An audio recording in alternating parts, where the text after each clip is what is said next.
As Nigeria joins the global celebration of the International Day of Women, calls for the greater gender equality and women's empowerment echoes across the nation. However, amidst this crucial conversation, the plight of the male child often remains overlooked. While the push for more women's inclusion in governance, the fight against domestic violence, and the protection of the girl child are vital, we must not forget about nurturing the male child into responsible and emphatic men. Fort Olayinka and join me as we embark on a journey to raise a generation of men who will champion the rights and dignity of all genders. Just as we investigate the growth and empowerment of girls, we must also provide avenues for boys to develop into compassionate and understanding individuals. On this week's edition of Gravel and the People with Prime Reporters News, we employ strategies for nurturing the male child to empower advocates for gender equality and allies in the fight against discrimination. But the time has come for us to avoid unintended consequence of our action at correcting the perceived uh, inequality of the past. Because the children, I mean, if we discriminate in bringing them up by focusing too much attention on a particular gender to the neglect of the other. We should not. I mean, we should remember that the girl that we are focusing attention on today will grow up to become wife to the male that we have not given equal, we have not paid equal attention to.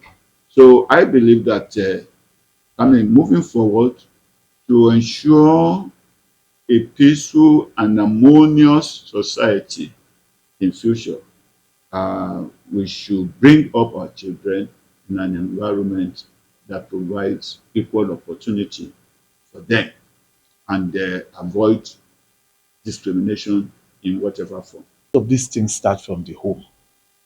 Like I said, if the father is around, and children learn more from examples than from textbooks.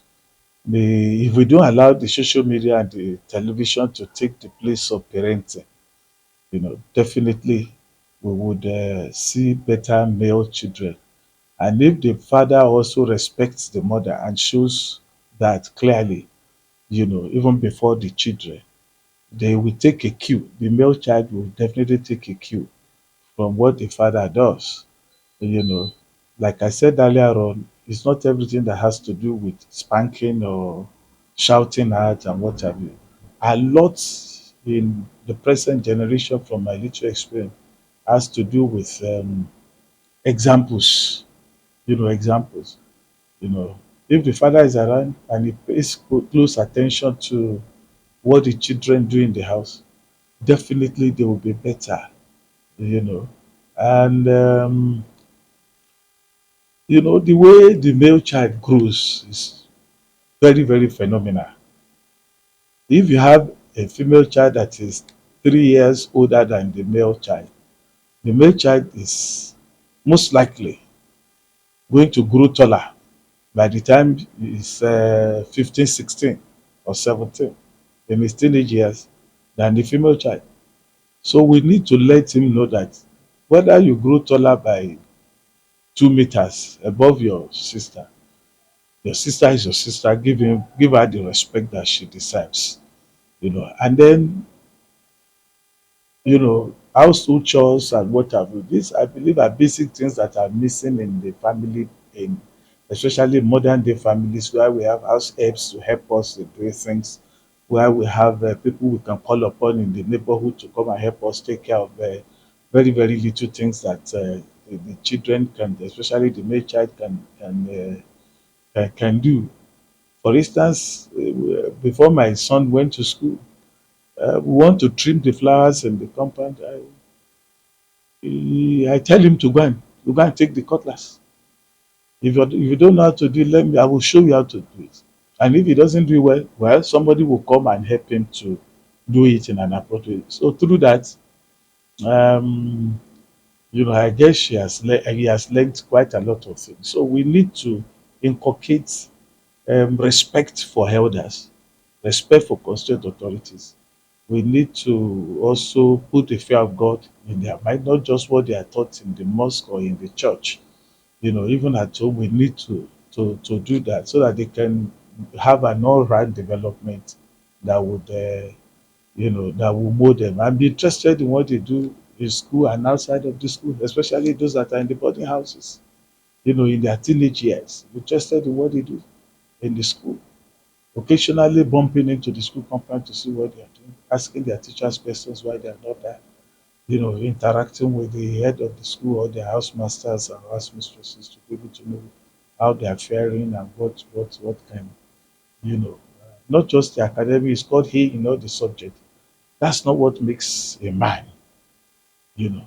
So I believe is an all-round thing, but essentially there must be a life of example like the father, that the son will say, oh, if my father is like this, I want to be like him. You know. So if a man respects his wife, the son will also learn that I need to respect my own wife when I get married. And if a father tells his son that you need to respect your sister, he imbibes that and carries it all through life, even to wherever he goes to school or wherever he goes to work in future. Definitely would he will imbibe that, and I think the society will be better for it. Okay.